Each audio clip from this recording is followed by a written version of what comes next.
네, 어서오세요, 어서오세요. 반갑습니다. 저는 지금 만년필 하나 방송을 시작하도록 하겠습니다. 반갑습니다. 네, 어제 조카들이 와서 방송이 일찍 끊겼는데요. 네, 그 아이들과 제가 정신연령 수준이 비슷하기 때문에 친하게 잘 놀고 있습니다. 네, 반갑습니다. 반갑습니다. 녹화가 안 됐기 때문에 제가 같은 말을 반복하고 있죠. 죄송합니다. 늘 그렇지요, 했던 말 또 하고 했던 말 또 하고 하는 것이 또 우리의 또 내용이기 때문에 부담감을 안 느껴졌으면 좋겠습니다. 어서 오세요. 반갑습니다. 어서 오세요. 지금 유튜브에 제가 어제 안 올렸어요. 못 올렸어요. 못 올려가지고 지금 올리고 있습니다. 이렇게 올리고 있습니다. 지금 올라가고 있죠. 네네. 잠깐만, 또 그거 한번 확인해봐야겠다. 예, 예. 오늘 민주당 전당대회에 대해서 할 거예요. 민주당 전당대회 그거 한번 알아보고 우리가 모르던 사실이 또 뭐가 있을까, 또 거기서 어떤 싸움이 벌어지고 있었는지 또 한번 살펴보도록 하겠습니다. 네.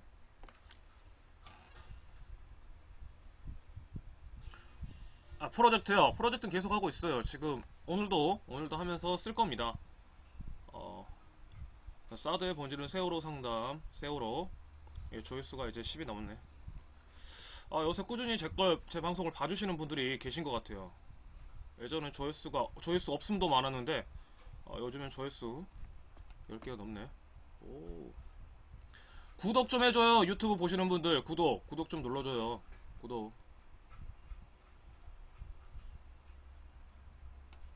좀 해주세요. 구독. 그래서 여러 사람 볼 수 있게. 미국이 3.1%가 넘었네. 많이 보시죠. 대부분 대한민국에서 많이 보지만 제가 그거 보여드렸나 여러분한테? 저 시청자 보면 이래요. 지역 보면 시청자가 넓어요. 층이 안 보이시나? 그래요. 대한민국, 미국, 일본, 캐나다, 태국, 인도네시아, 독일 생겼다. 베트남, 이탈리아, 사우디아라비아, 브라질, 싱가포르, 필리핀, 오스트레일리아, 아르헨티나, 우즈베키스탄, 스웨덴, 프랑스. 와, 저번보다 더 는 것 같은데요, 지금 보니까. 미국에서 많이 봐주시네. 미국에서 오히려 생각보다 많이 봐주시네요. 감사합니다. 영어로 말해야 되나? 한국말을 다 알아들으시나? 깜빡해.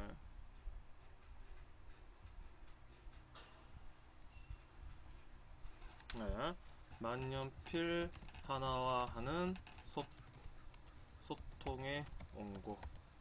오늘 뭐일이지? 8월 22일. 지금 제가 이거 쓰고 있는 거 다 제 게시판, 아프리카 TV 게시판에 올라가고 있어요. 아프리카 TV 주소는 유튜브를 통해서 보시는 분은 그 아래 하단에 있죠. 제가 거기에 항상 적어 놓으니까요. 거기를 통해서 보시면 되고요. 대략 9시쯤부터 방송을 시작하긴 하는데 오늘은 좀 늦었어요. 그러니까 10시쯤에 들어오시면 됩니다. 10시쯤에 들어와도 이제 본론적인 이야기 그때 하니까요.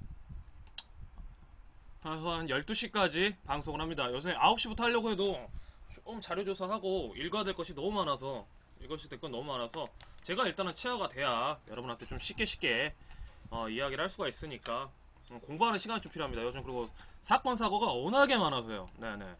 사건 사고가 워낙에 많아서 그거에 대해서 좀 분석하는데도 좀 시간이 걸리고, 아무래도 제가 이쪽 전문가가 아니다 보니까 여러 팟캐스트를 돌아보면서 공통적으로 되고 있는 내용이 무엇인가 먼저 분석을 하고, 그 다음에 CBS 뉴스라든가 JTBC 뉴스 통해서 주요 현안, 플롯, 그러니까 뉴스의 플롯, 큰 흐름, 줄기 한번 파악하고, 그 중에서 이제 하나를 골라요. 하나를 고르고 그 하나에 대해서 이제 역사적으로 한번 되짚어 보는 거죠. 어떤 일이 있었는지. 그리고 그러다 보면 정치인들이 하는 거짓말들이 보여요. 거짓말들이 보이고, 무엇을 하고 무엇을 가리려고 하는구나 얘네들이. 그래서 무엇에 꼼수가 있구나 정도까지는 조금 읽혀지는 게 있더라고요. 그렇게 하다 보니까 여러분들도 저와 같은 방식으로 하다 보면 아마 큰 줄기를 보고 그런 꼼수들을 좀 읽을 수 있지 않을까, 이런 생각도 저는 들어요. 네. 그래서 오늘도 아마 그런 꼼수도 한번 보자. 오늘 꼼수 보자. 그리고 사람이 많이 모여버리면 그게 또 정치화 돼버리더라고. 그런 팟캐스트들이 좀 있더라고요. 그러다 보니까 자기네들의 당권 전략이라든가 아니면 자기들의 정치색을 반영하기 위해서 말 그대로 선전선동 운동을 하는 측들도 있어서 이제는 그 순수하게만 볼 수 없다. 순수하게만 볼 수 없다. 그래서 그들의 말만 믿을 게 아니라 팟캐스트도 그들의 말만 믿을 게 아니라 그들이 하고 있는 말의 근거가 무엇인가, 그리고 그들 내부에서 흐르는 그러니까 쉽게 말하면 기사화되지 않는 이야기를 하고 있는 것들은 제가 일단 믿지 않기로 했어요. 왜? 일단 기사화됐다는 것은 그 해당 신문사에서 책임을 지겠다라는 거거든요. 법적인 문제까지도 책임을 지겠다라는 거예요. 그렇기 때문에 공신력이 있는 건데 카더라 시계. 그러니까 그들은 직접 뭐 캠프에 들어가 있거나 뭐 이런 식으로 했기 때문에 그 안에서 흐르는 말도 중간중간에 팟캐스트를 통해서 아니면 아프리카 TV를 통해서 이야기를 하지만 근거가 없어요. 그래서 그들의 말을 그대로 믿고 제가 말을 해버리면 만약에 어떤 문제가 생겼을 때 저는 해결할 방법이 없는 거예요. 저 사람이 그랬다. 저 사람이 그래서 그랬는데 너 그럼 저 사람이 진짜 그랬냐? 똑같이 말을 했냐? 하면 또 제가 말을 하면서 걸려질 거 아니에요. 아무래도 걸러서 이야기를 하기 때문에 똑같이 전달할 수는 없어요.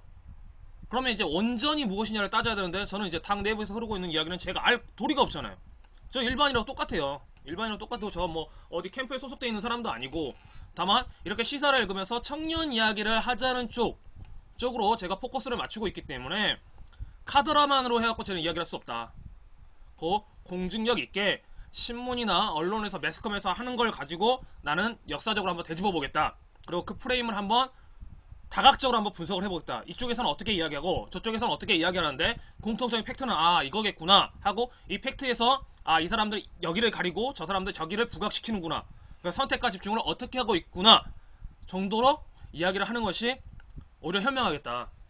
그런 생각이 들더라고요. 그리고 요즘에 이제 민주당 전당대회가 앞둬서 이러저러한 카드라 이야기가 너무 많아요. 원래 선거를 앞두면 대선도 그렇고 총선도 그렇고 그 시기 전후로 해서 이제 색깔 논쟁이나 우리나라 그래서 민주주의가 안 된다는 거야. 소위 민주주의를 말하는 사람들도 그래요. 거기서 또 색깔 논쟁을 불러요. 그러니까 마음에 안 든다니까 나는. 아직까지 민주주의라 말하는 사람들은 민주주의가 뭔지를 몰라. 민주주의가. 그래서 짜증이 난다니까. 진짜 짜증이 나. 박근혜 욕하지 말자고 하면서 박근혜 정부 욕하지 말면서 박근혜 정부에서 묻지마 투표했던 거 똑같이 민주당에서 투표를 하고 있어. 똑같은 거지. 그게 뭐가 달라?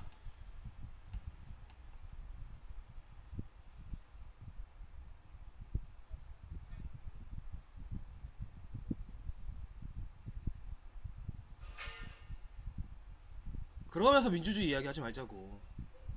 뭐가 민주주의야? 뭐가 민주주의? 어느 상식을 가진 사람이 그런 것을 동의를 하겠어?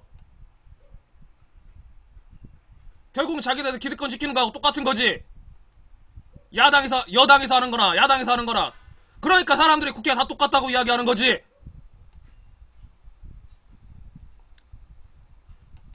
더러운 짓거리 하지 맙시다. 더러운 짓거리 하지 마요.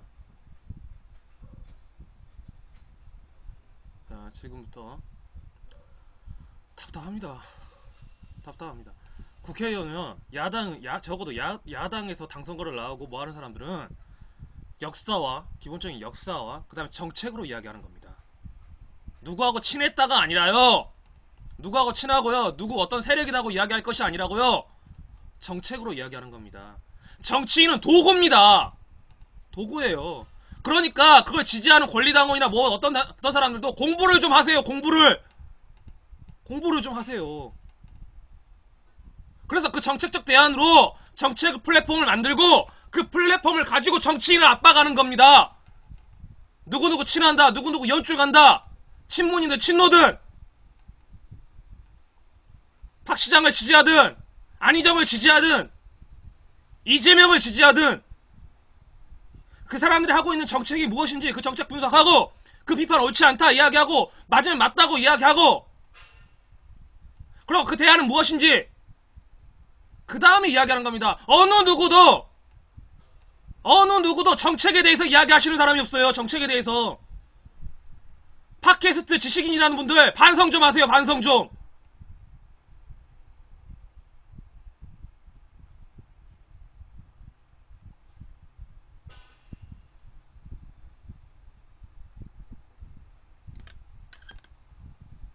민주화는 정책을 가지고 이야기를 하세요. 그래서 지지 기반을 얻으세요.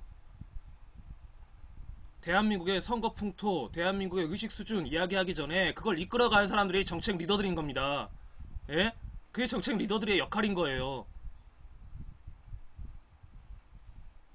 우리 이 정도밖에 안 되기 때문에 이렇게 말하는 게 맞다라고 전략을 짤 게 아니라 전략판을 다시 짜고 올곧게 정책을 이야기하세요. 정책을. 나 어느 경력에 어디 캠프에 있었다, 어디 소속에 있었다 그런 이야기 하지 마시고, 저 솔직히 안희정이 됐든 이재명이 됐든 박원순이 됐든 아니면 문재인이 됐든 모르겠어요. 솔직히 이 사람들이 무엇을 가지고 이야기를 하고 있는지 모르겠어요. 이렇게 인터넷 찾아보고 이렇게 팟캐스트 들어도 정책적인 이야기가 없어요. 정책적인 이야기가 들어오는 게 없어요. 그럼 일반 TV 조중동 보는 사람들한테 조중동 보고 정평TV 보고 이런 사람들한테 더 그럴 거 아니에요. 그냥 텔레비 보고 밥 먹고 설거지하고 이렇게 듣는 사람들한테는, 이렇게 찾아보는 사람들도 뭔 말인지 모르겠는데,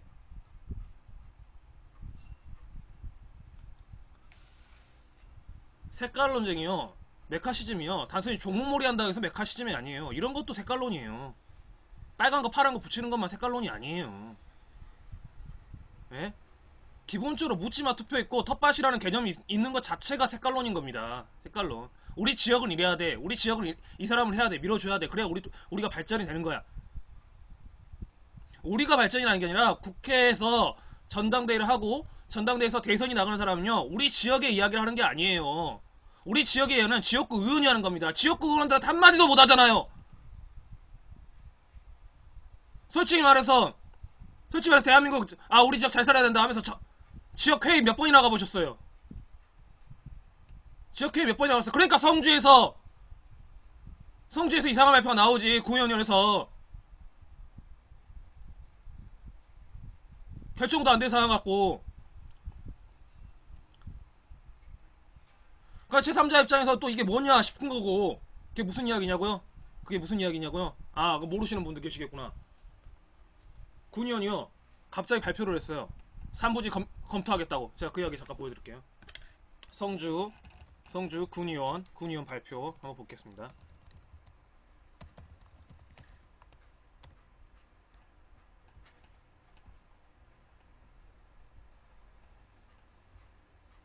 민주당 전당대회 좀 이따 보고, 성주 군의원 하겠습니다. 군의원.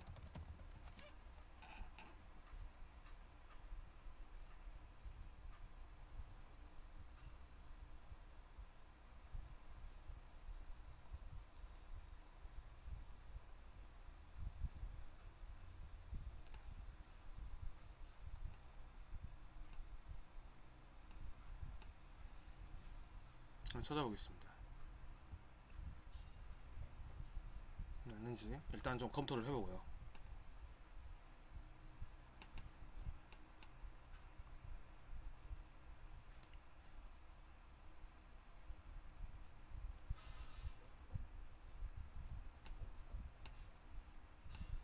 인터넷 속도가 갑자기 또 느려지더라고. 왜 그런지 모르겠어.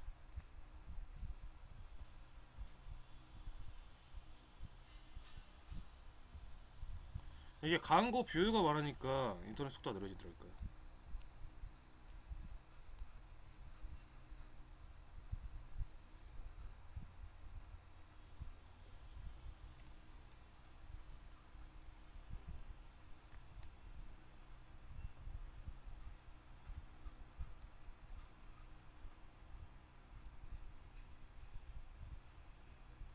여론조사에 대한 얘기는, 여론조사는 믿을 것이 못 되고, 아직 기사가 안 됐나?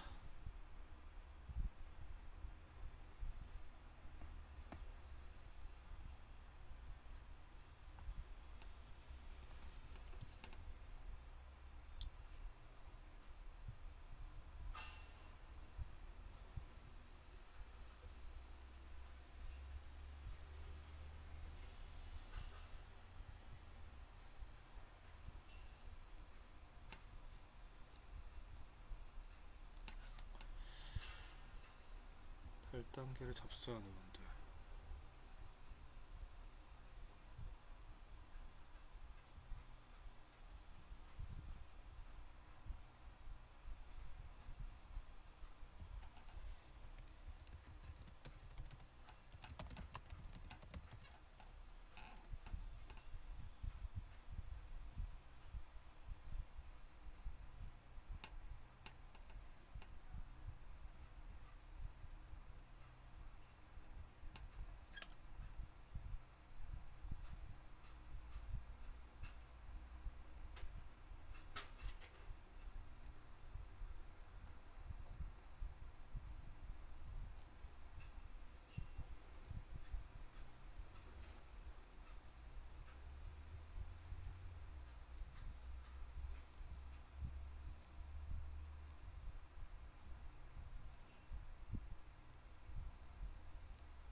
주민들의 이야기인 것 같은데. 아, 지금 제가 이것도 그러면 카드라가 돼버릴 수가 있기 때문에 성주 군의원이 갑자기 삼부지에 대해서 뭐 찬성한다는 식으로 뭐 발표하겠다고 지금 찌라시처럼 돌고 있어서 그게 혹시 기사가 됐는지 지금 찾고 있는 겁니다. 네.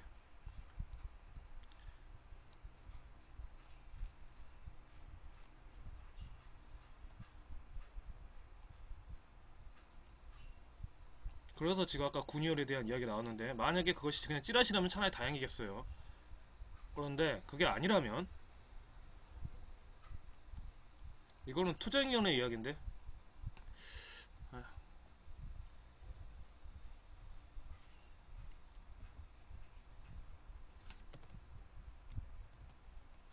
성주 군의원이라고 치면 안 되나? 이한영 은요.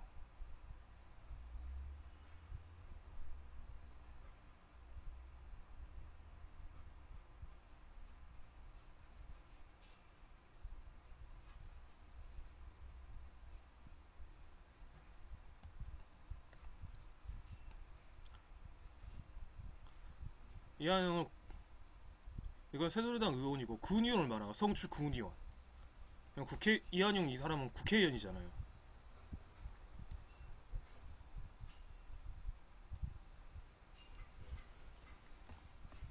좀 찾을 수 있는 분들 좀 찾아서 주실래요? 군의원이 바란 게 있대요. 아, 이한영 이 사람은 계속 그랬으니까.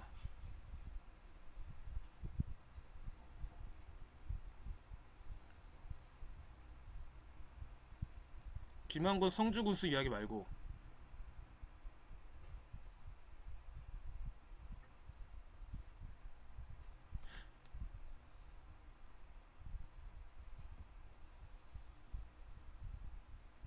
JTBC. 그러니까 갑자기 성주 투쟁이 제3후보지 검토 요구 이렇게 나왔다니까요 지금. 대한민국의 사드 반대 이야기하는데 잠깐만 이거 한번 볼게요.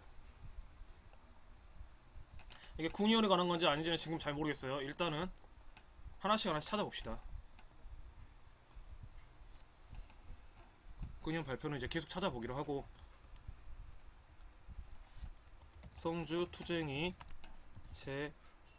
제3후보지 검토 요구 롯데 골프장 유력 JTBC 8월 22일.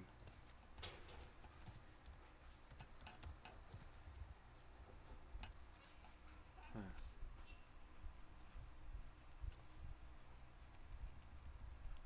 여기 있습니다.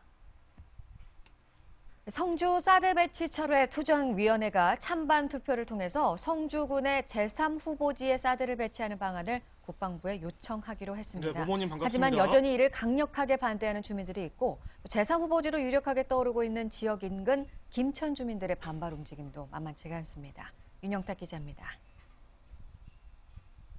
성주 투쟁인은 어제 대책회의를 열고 표결을 통해 국방부에 제3후보지를 검토해달란 건의서를 보내기로 결정했습니다.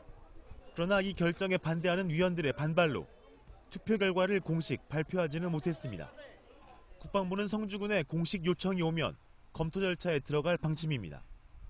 민간인 전문가나 주민 대표를 포함한 부지선정위원회를 새로 구성하고 미군과의 협의도 시작할 전망입니다.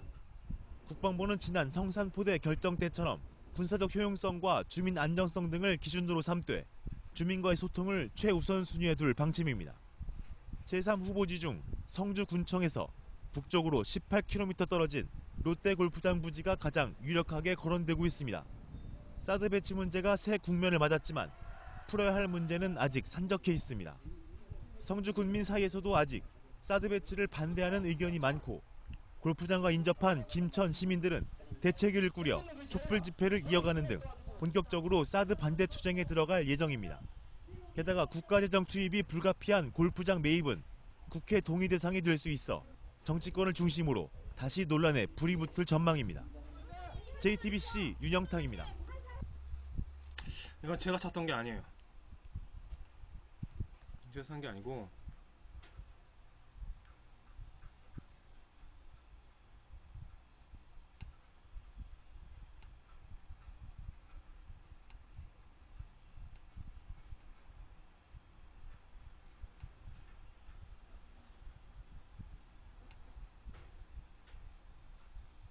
여기네. 이거 있다.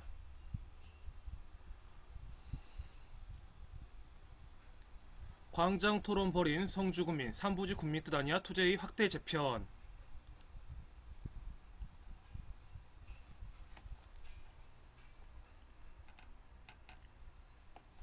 유스민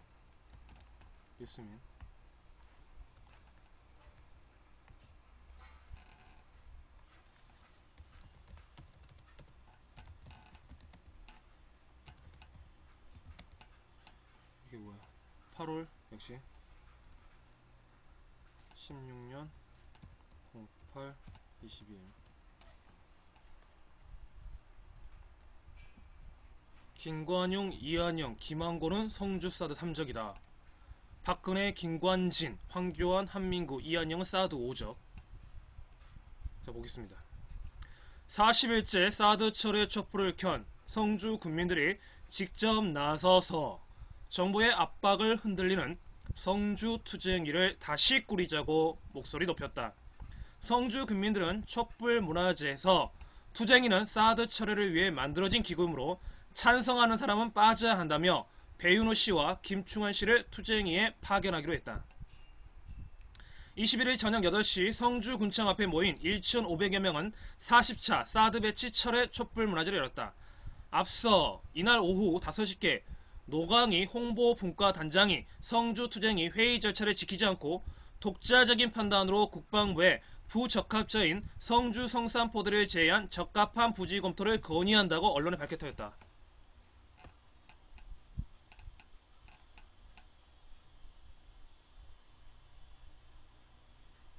이후 20분 만에 정영길, 백철현, 김한수 성주 투쟁위 공동위원장이 노단장의 입장 발표는 온천 무효라고 선언해 해프닝으로 끝났지만 참가자들은 촛불 문화제 시작부터 적극적 발언에 나서는 국방부와 군수, 흔들리는 투쟁위를 강하게 비판하고 나섰다.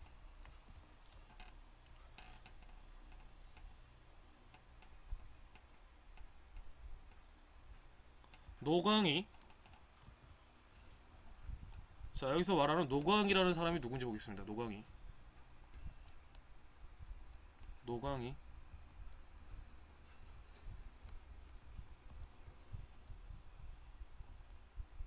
어딨지? 노광희 홍보분과단장.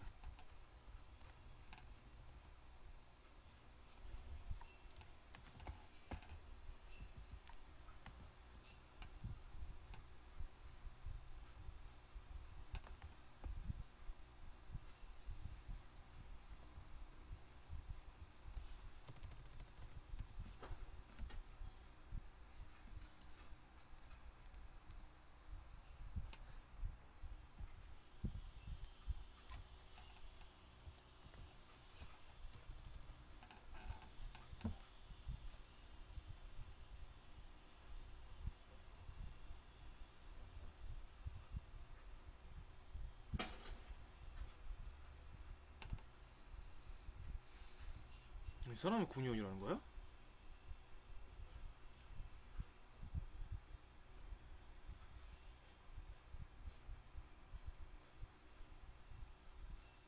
맞네.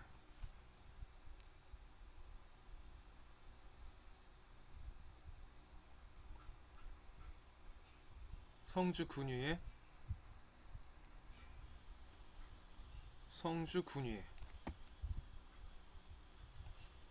성주군의회 노광희.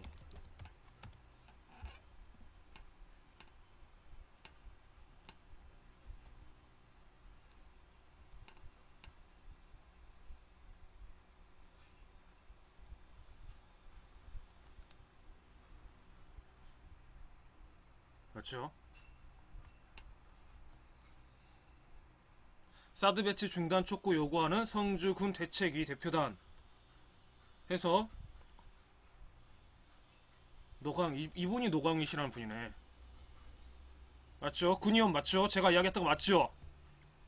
바돌키드님 안녕하세요. 칠판국수님 안녕하세요. 반갑습니다.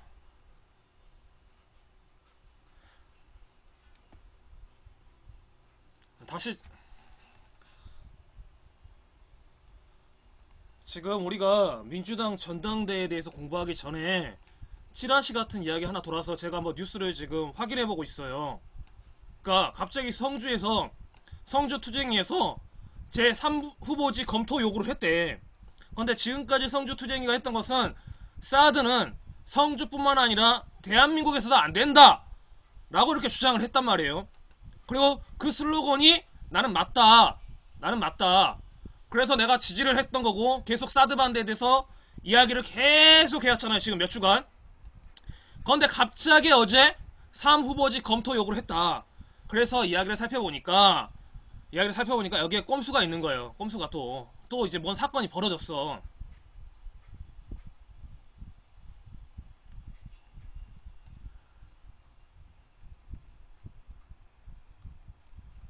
그러니까 21일 저녁 8시 성주군청 앞에 모인, 보면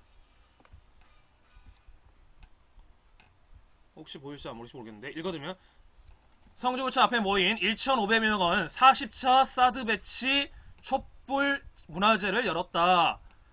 앞서 이날 오후 5시께, 그러니까 이날이죠, 21일 오후 5시께 노광희 홍보분과단장이 성주투쟁이 회의 절차를 지키지 않고 독자적인 판단으로 국방부에 부적합지인 성주 성산포대를 제외한 적합한 부지 검토를 건의한다고 언론에 밝혔던 터였다.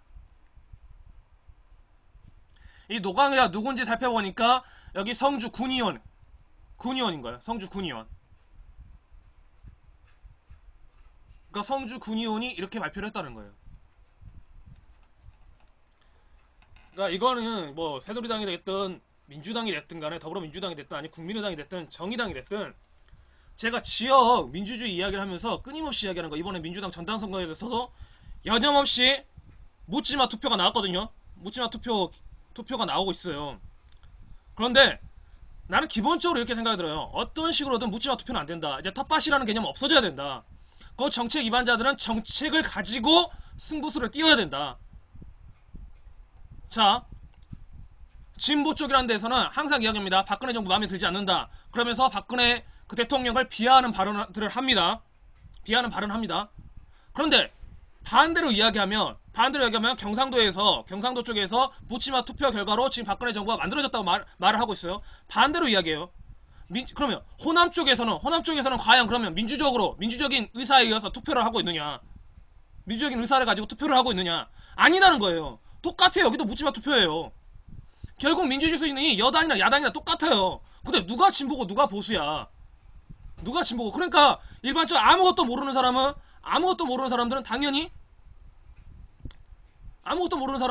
그러니까 국회가 다 거지 같다, 썩었다 이야기하는 거 아니에요. 그들이 그러니까 민주주의라 이야기하면 그걸 믿겠냐고. 안 믿는다고요. 그러니까 오늘같이 말이야 성주 그런 투쟁이 났을 때 이런 노광희 군의원 같은 사건이 발생하는 거죠. 해프닝으로 끝났지만은 절차적 합리성에 대해서 이해가 없는 거예요. 민주주의라고 말하고 있지만 민주주의가 뭔지를 모르고 있는 거야. 뭐 이분은 소속이 민주당은 아니지만 민주당도 별반 다르지가 않다라는 거예요. 지금 보고 있으니까.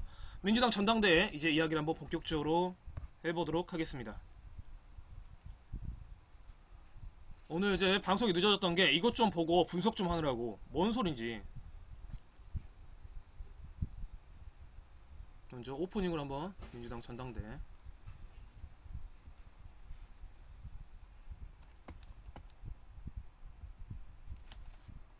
민주당. 그러니까 기본적으로 큰 그림을 그리지 말고 지역 군의원부터 압박할 수 있는 게 필요합니다. 어제였죠. 더민주 전당대회 한 주 앞으로 오늘 서울 대의원 대회, 이게 JTBC가 이게 JTBC고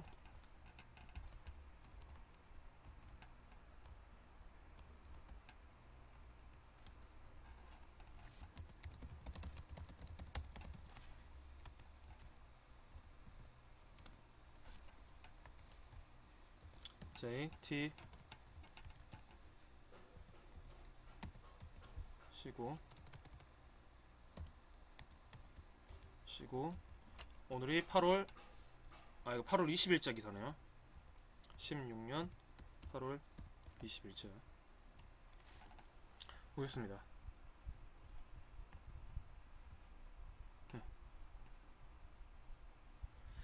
그죠, 맞아요. 이제 올림픽도 끝나겠다. 서서히 뭘로 여론몰이 갈까. 그런데 어제 제가 방송했던 거지 뭐가 있었냐면, 박근혜 정부가 11월 방일 계획이 있다. 그래서 물밑 작업에 들어가고 있다. 라는 것이 이제 뉴스에 떴어요. 그리고 중국 쪽에서도 뭐 일본과는 남중국해 문제가 걸려있고 우리하고는 사드 문제가 걸려있지만 그래도 긍정적으로 대화의 창은 열겠다 해서 아마 11월 방일 문제, 한중일 삼각 안보에 관한 정상회담이 이루어질 가능성이 있다. 이런 식의 포커스가 맞춰지고 있는데 아마 그걸로 여론 가고, 그리고 이제 민주당 전당대회를 끝나는가 동시에 그 전당대회 가지고 이제 파문을 만들 겁니다. 추미애가 되든 아니면 뭐 김상곤이 되든 아니면 이종걸이 되든 간에 일단 그것과 엮어서 문재인을 압박할 거예요. 근데 아마 지금 이제 민주당 이제 전당대회 하는 그 프로그램을 보면 추미애가 아마 당대표가 되지 않을까 싶은데 글쎄 모르겠어요. 일단 추미애를 저는 순수하게만 볼 수는 없으니까요. 일단은 보겠습니다.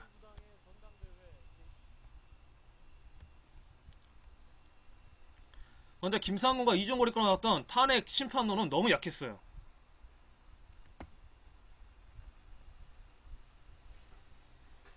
위원장 경선. 김 의원이 당선될 경우 추미애 후보, 박 의원이 당선될 다시 경우 볼게요. 더불어민주당의 전당대회 이제 일주일 앞으로 다가왔는데요. 오늘은 서울에서 합동연설회를 열었습니다. 박사라 기자입니다. 범주를 삼선인 김영주 의원과 운동권 출신 재선인 박홍근 의원이 맞붙은 서울시당 위원장 경선. 김 의원이 당선될 경우 추미애 후보, 박 의원이 당선될 경우 김상곤, 이종걸 후보가 당대표 경쟁에서 이제 6일 남은 유리할 거죠, 것으로 6일. 내다보는 관측이 무성했습니다. 뚜껑을 열어보니 서울시당 위원장 자리는 김 의원에게 돌아갔습니다. 표차는 5.8%포인트에 불과할 정도로 박빙이었습니다. 어느 당대표 후보도 마음을 놓을 수 없는 혼전 양상이 대리전 성격의 서울시당 위원장 경선에서도 그대로 드러난 겁니다. 막판으로 접어든 당대표 후보들의 신경전도 치열했습니다. 비주류 이종걸 후보는 추미애 후보를 강하게 견제했습니다. 문심의 낙점만을 바라는 당대표가 할 수 있습니까? 김상곤 후보는 이종걸, 추미애 후보를 모두 비판했습니다. 친문 반문에 이어 문재인 전 대표를 호가호위하는 호분까지 들먹이고 있는 추미애 후보는 자신의 강점을 강조했습니다. 평화, 민주, 개혁 세력의 통합과 화해를 위해 한길을 걸어온 저 추미애가 여러분과 함께 앞장서겠습니다. 더불어민주당은 내일 경기 지역을 마지막으로 합동연설의 일정을 마칩니다. JTBC 박사라입니다.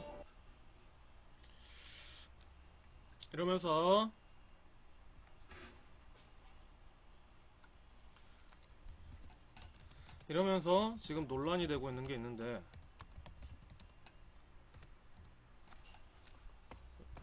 자,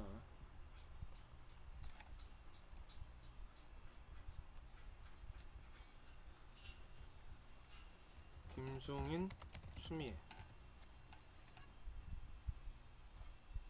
추미애, 김종인 헛소리 발언에 걱정 안 해줬으면 좋겠다.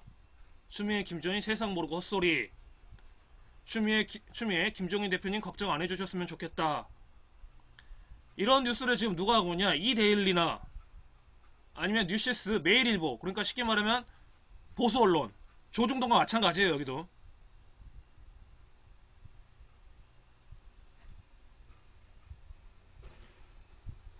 왜 보수 언론에서 추미애를 띄워줄까? 이 생각도 지금 생각해 봐야 돼요.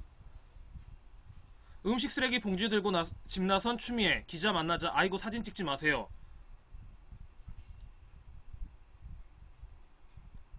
조선비즈에서, 그러니까 조선일보 쪽에서 이렇게 이야기한 겁니다. 조선비즈, 막 내리는 김종인 체제, 더민주, 도로 민주당으로.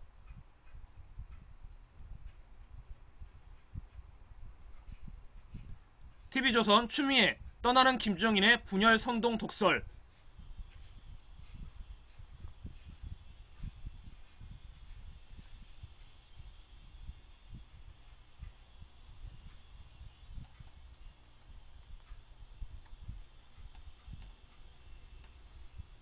김정인 추미애냐 김상곤이냐 결국 문심이 택할 것. 이게 8월 5일째 기사예요. 뉴스 1회.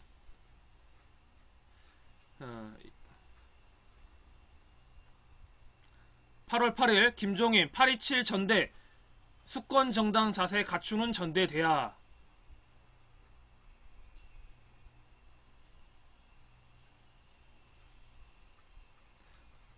당대표 후보들과 파이팅 외치는 김종인 노컷 뉴스고.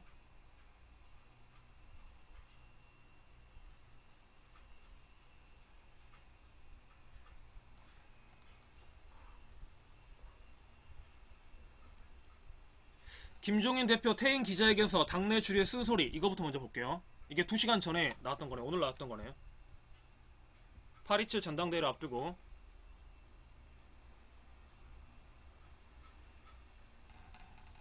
(8월 22일) KBS 뉴스.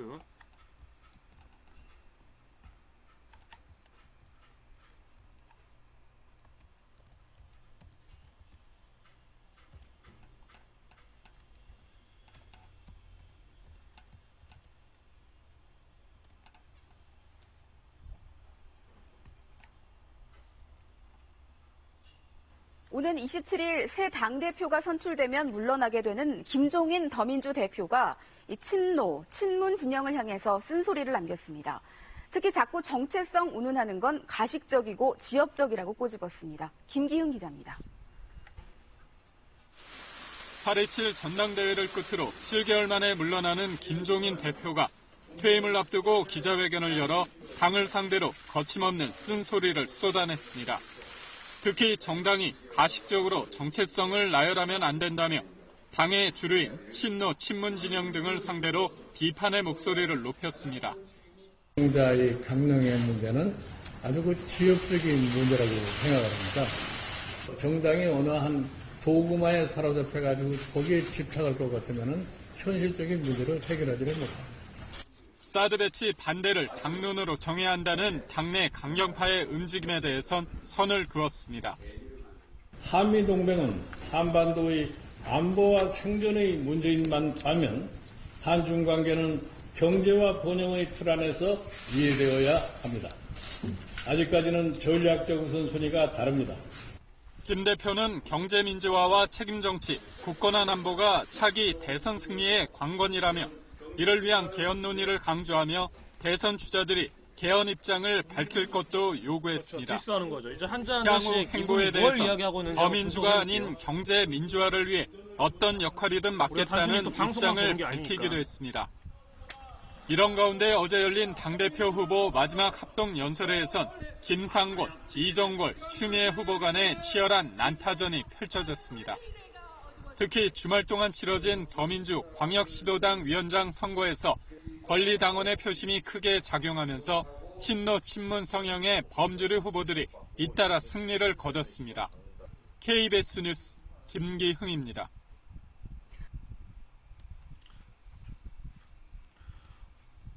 우선 이분의 맥락을 읽어보기 전에 이분 김종인이라는 사람이 어떤 사람인지를 먼저 우리 한번 공부해봅시다. 이 사람의 역사를 한번 볼게요.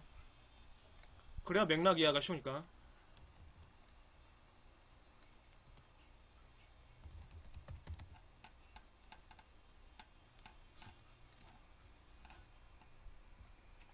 자, 김종인 40년생입니다. 40년생이라는 건 뭐겠어요? 이 사람한테 주도적으로 했던 거 쉽게 말하면 40년 7월 11일생이고 더불어민주당 비례대표고, 그 다음에 경제학 박사입니다. 경제학 박사고요.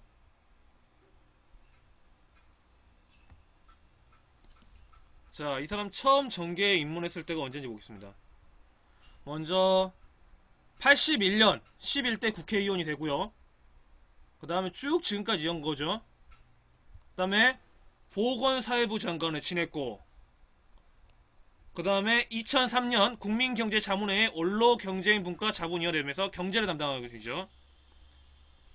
그 다음에 헌법재판소 2010년, 자문위원회 위원을 지냈고, 그리고 우리가 이제 논란이 됐던 게 이거죠. 2011년 12월 한나라당 비상대책위원회 위원. 이게 이제 야당 쪽에서 논란이 됐었던 거죠. 하지만 이때 그러니까 박근혜 선거를 도왔다 이거거든요. 그러면서 2016년에 더불어민주당 선거대책위원회 위원장 누가 데리고 왔다? 문재인이 데리고 온 겁니다. 그 다음에 더불어민주당 비상대책위원회 대표가 됩니다.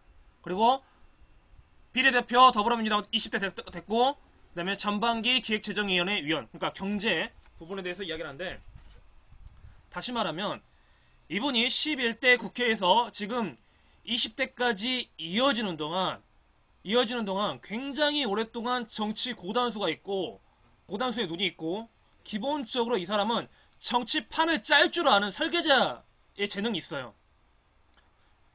비록 처음에는 보수 쪽에 있었지만 야당 쪽에서도 그 판을 벌이려고 했다. 그리고 그 능력이 인정을 했기 때문에 문재인이 데리고 온 겁니다. 이건 팩트예요. 그런데 이런 사람의 눈에서 보이고 있는 것은 우리가 분리해야 됩니다. 안보에 관한, 그 사드에 관한 부분과 이분이 정치 설계를 하는 부분은 조금 분리해서 볼 필요가 있다. 근데 이 사람이 지금 전당대회를 보고 이 판을 봤을 때 이게 뭔가 마음에 안 들어. 다시 말하면 이게 마음에 안 든다는 건 뭐예요? 지금 이렇게 돌아가는 꼬락서지로는 절대 정권을 바꿀 수 없다 라고 판단을 하고 있다라는 거죠. 이거는 문재인도 같은 생각이에요.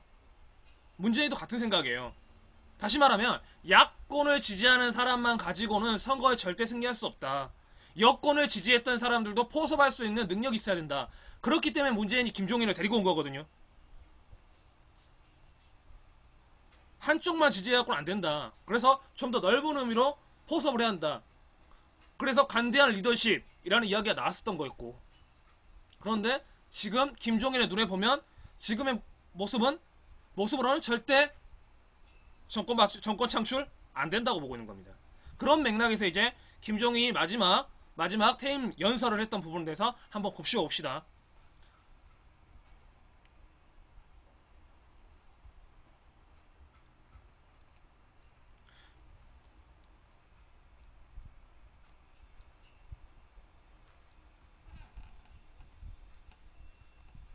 다시 한번 들어볼까요? 다시 한번 들어보면서 이야기해볼게요.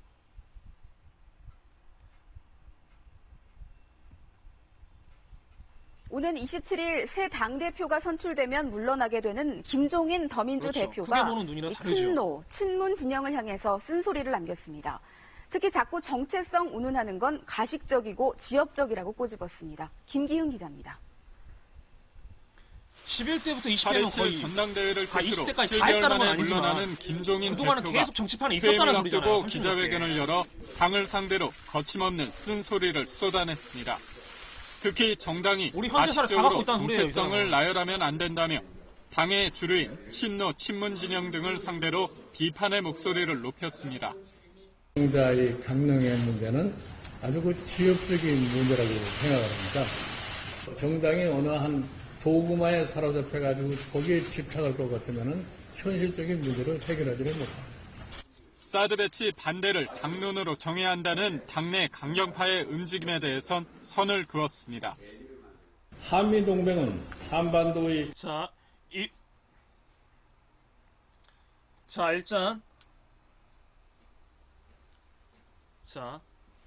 이반이 뭐를 이야기했냐? 데마고그라는 이야기를 했어요. 데마고그. 그러니까 선동정치에 있었던 거죠. 데마고그의 이야기는 제가 다시 한번 해드릴게요. 자, 노동자 강령의 문제는 아주 지역적인 문제다. 정당이 어느 한 도구마, 데마고그도 마찬가지죠. 도구마에 사로잡혀서 거기에 집착을 하면 현실적인 문제를 해결하지 못한다. 그러니까 한 프레임에 도구마를 프레임으로 해석이 돼요. 프레임으로 해석해서 쉽게 말하면 노동자 강령의 문제 이거 하나만 집착을 해서 노동자 복지만을 이야기하면은 다시 말하면 세상은요, 왜? 이 사람이 보고 있는 큰 틀은 정권이에요. 정권 바꿈이에요. 그러면 이 세상에는 노동자도 있고 사업자층도 있을 거 아니에요. 그런데 기업을 못 끌어들여버리면, 기업 쪽의 입장을 못 끌어들여버리면 지지 기반을 성립하기가 힘들어요. 사실상 노동자만으로 당권이 성립되지는 않거든요. 아예 급진적인 정의당이나 예전에 통진당 같은 경우는 노동자를 끌어들이는 게 맞아요. 그런데 제1야당의 입장이라면 노동자뿐만 아니라 친기업적인 인사들도 끌어들여야 된다라는 겁니다. 그러면서 이제 그 안에서 노동자 문제를 해결해야지, 이 노동자만 가지고 프레임을 걸어버리면 뭐냐면 기업가들은 윤리적으로 무책임한 사람, 나쁜 사람을 해서 도덕적 지탄을 갖게 되는 거예요. 그럼 이 사람들은 어떠냐? 내가 비록 잘못한 점이 있더라 해도 잘한 점이 있더라, 잘못한 점이 있든 떠나서 내 잘잘못을 떠나서 뭐라 하냐면 나를 죄인으로 모네? 그런데 내가 너를 어떻게 지지를 해줘? 이렇게 돌아서 버린단 말이에요. 그러면 통섭이 안 돼요. 통합이 안 돼요. 그 사람들은 그러면 아예 그냥 처음부터 적으로 놓고 게임을 들어가는 게 되는 겁니다. 게임을 들어가는 겁니다. 그럼 당연히 어때요? 질 수밖에 없는 게임이 될 수밖에 없는 거예요. 그러니까 이 노동자 강령 문제 같은 경우에도 문제에도 먼저 프레임을 깔 것이 아니라, 자, 이러이러한 문제를 가지고 우리는 가되 방향은 정하되 이거에 집착해서 마치 지금 기업적인 것을 다 나쁜 놈이다 몰아가서는 안 된다. 정권을 바꾼 다음에 그때 다시 해도 늦지 않다라는 거예요. 정치는 타이밍이다. 이 타이밍이라는 선을 굉장히 이 사람은 체득적으로 알고 있는 사람인 겁니다. 김종인은 제가 지지하고 이런 거 아니에요.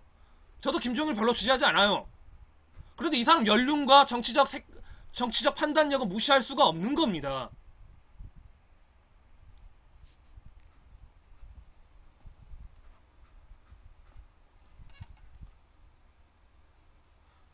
근데 이 부분에 대해서 이제 사드 배치에 대한 안보는 역시 보수적인 시각을 좀 갖고 있구나, 이 생각을 갖고 있죠. 그리고 이 사드 배치에 대한 본질적인 문제를 이 사람은 좀 회피를 하고 있다. 왜 회피를 할까는 이제 생각을 해봐야 되겠죠. 왜 회피를 하고 있었을까? 지금 보수 정당에서 걸고 있는 프레임들이 있잖아요. 색깔론으로 가고 있잖아요. 본인들이 나서버리면 분명 이제 보수당 쪽에서는 이래들 다 색깔론으로 공안몰이를 할 것이다. 공안몰이를 하면 기본적으로 국회의원 당하는 건 둘째 치더라도 말을 하고 있는 각종의 일반 국민들까지 당하게 된다. 예전에 역사가 있었잖아요. 이런 시스템을 달고 있었던 게 있었잖아요. 김대중 내란 사건. 김대중 내란 사건은 뭐 어떻게 됐는지 볼까요? 음모협의 어떻게 프레임을 그때 짰는지 보겠습니다. 음모협의 어떻게 됐는지.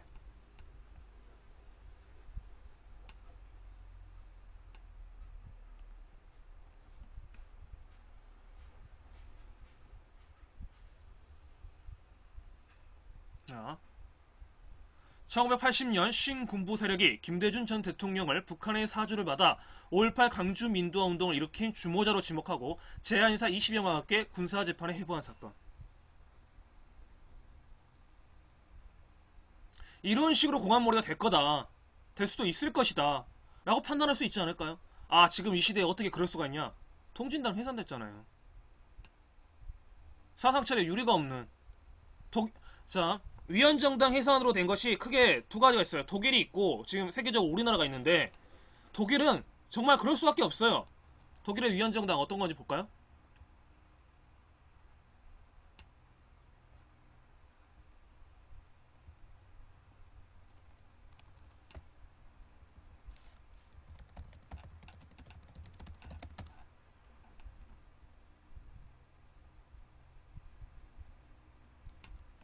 자,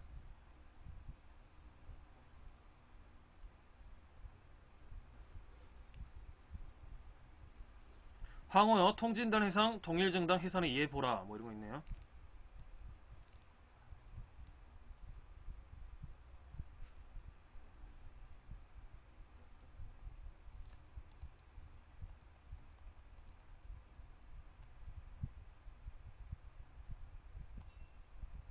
이게 어디 쪽 기사지?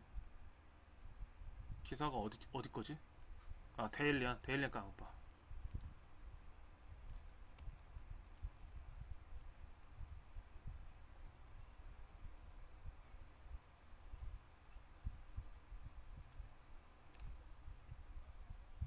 세계일보 2015년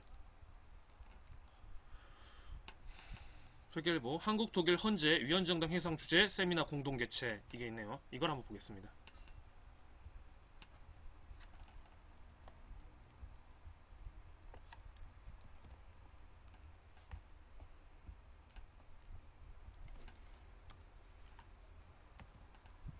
그러니까 각각의 다 사건들이 아니다. 다 이어져 있다. 이게 15년 10월 26일.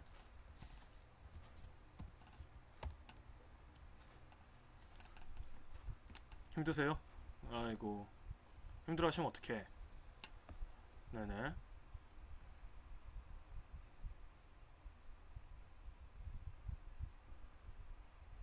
우리 칠판국사님 또 똥 싸놓고 아주 아이고 내 못살아 진짜. 좋습니다.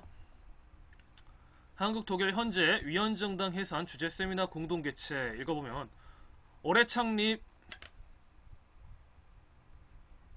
27주년에 맞은 우리나라 헌법재판소가 헌법재판의 본고장 독일 헌재에서 양국 공동의 세미나를 연다. 헌재는 박한철 헌재 소장이 안드레아스 포스클레 독일 헌재 소장 초청으로 27일부터 독일을 방문한다고 26일 밝혔다. 이건 뭐 과거 사실이니까요. 박 헌재 소장은 독일 방문 기간 중 현지 시간으로 29일과 30일 각각 정당 해산 결정, 사회적 기본권의 적극적 보장 방안을 주제로 세미나를 개최한다.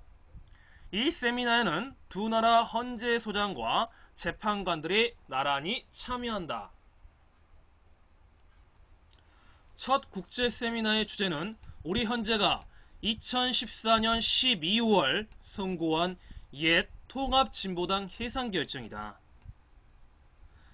세계 헌법재판의 흐름을 주도하는 한국의 국제적 위상을 실감케 하는 대목이 아닐 수 없다. 세계 각국의 이목이 집중됐던 위원정당 해산 심판 결정을 놓고 한독 양국 재판관들이 깊이 있는 법리 토론을 벌일 것으로 예상된다. 이튿날은 사회적 기본권의 보장 방안을 주제로 한 세미나를 연다. 뭐 이렇게 쭉 인용했는데 뭐 이거는 그때의 일정이고요. 제가 찾고자 하는 기사는 좀 이거하고 먼 것 같아요. 다 읽을 필요 없고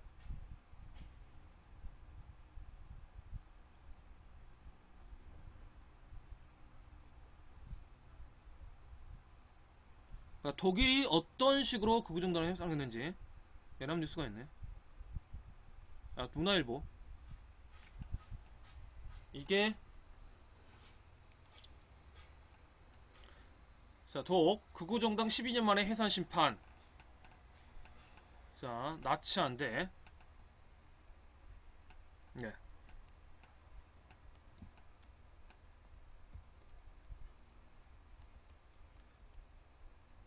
이게 신자인가 근나치인가? 잠깐만요. 신이죠. 신나치 안되죠. 독 극우정당 12년 만에 해산 심판 신나치 안돼. 그러니까 2005년 12월 8일날 우리가 2014년도에 통진당 해산 심판이 났거든요. 그리고 2015년 12월 8일날 독일에서도 위원정당 심판 났어요. 근데 세계적으로 유례가 없이 위원정당 심판한 나라가 세계에서 두 군데인데 독일하고 우리나라예요. 근데 독일은 그럴 수밖에 없어요. 누가 봐도 이건 상식적이야. 아, 이 정당은 해산돼야 돼. 근데 우리는 그렇지가 않았다.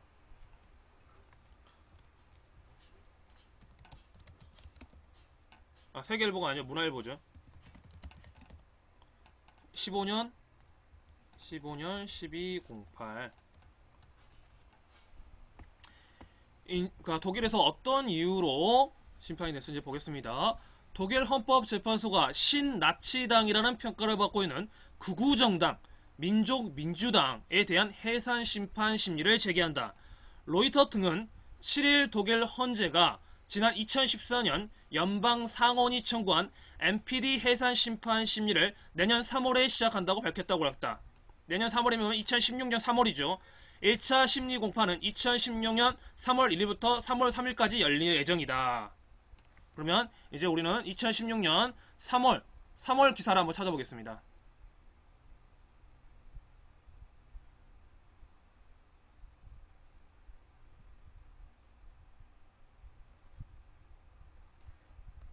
지금 가장 빠른 게 노겔 신나치 극우당 해산되나 역사적 심판 개시해서 2016년 2월 29일자 기사가 있는데 그 다음 기사로 안 보여요. 그러니까 3월달쯤에 있다고 그랬으니까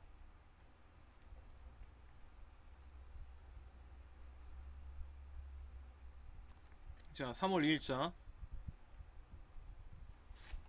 3월자 기사 뉴시스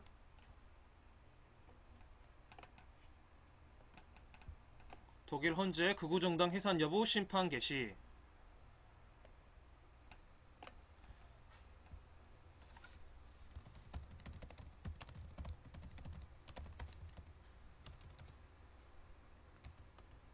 뭐지? 해산 여부 개시. 이게 16년 3월 2일자입니다. 결과는 아직 안 나왔나봐요. 그러니까 아직 독일 헌법재판소가 1일 현지 시각 극우정당의 민족민주당에 대한 정당 해산 여부를 가리는 심판 절차를 개시했다. NPT는 인종차별과 반유대주의를 선전한다는 비난을 받고 있다. 그러니까 인종차별, 반유대주의니까 지금의 이치와 관념, 철학과 아무것도 맞지 않는 거야.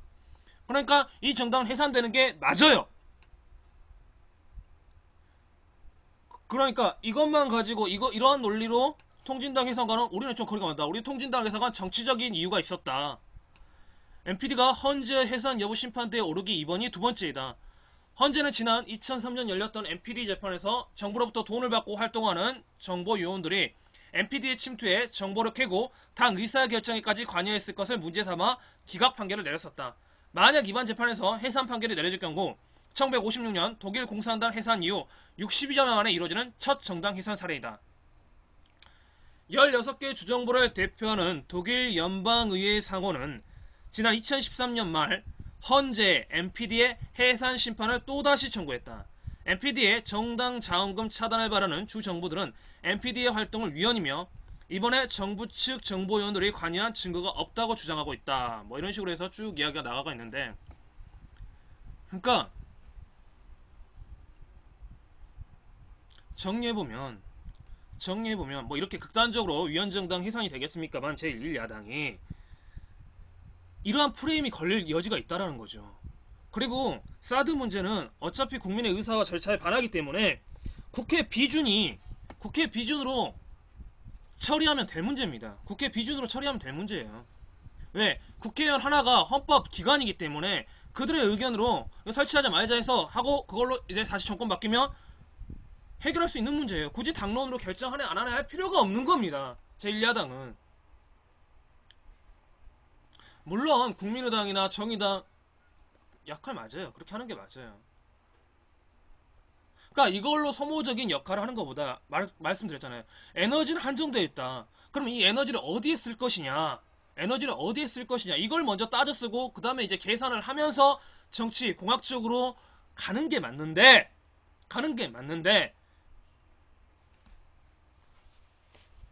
야권이 망하는 이유는 뭐다? 분열이다. 지금 분열의 시초가 보이고 있다. 분열의 시초가 전당대회 하기도 전부터 지금 분열이 보이는데, 지금 이러한 상황으로 다시 수습을 해서 대선까지 나가겠다. 자, 친노 선언 한번 보겠습니다. 자, 추미애 뭐 어쩌고 했는데 친노가 어떤 선언을 했냐. 지금 추미애에서 보수 언론이 하고 있는 제 모습을 보여드렸고요. 친노 선언.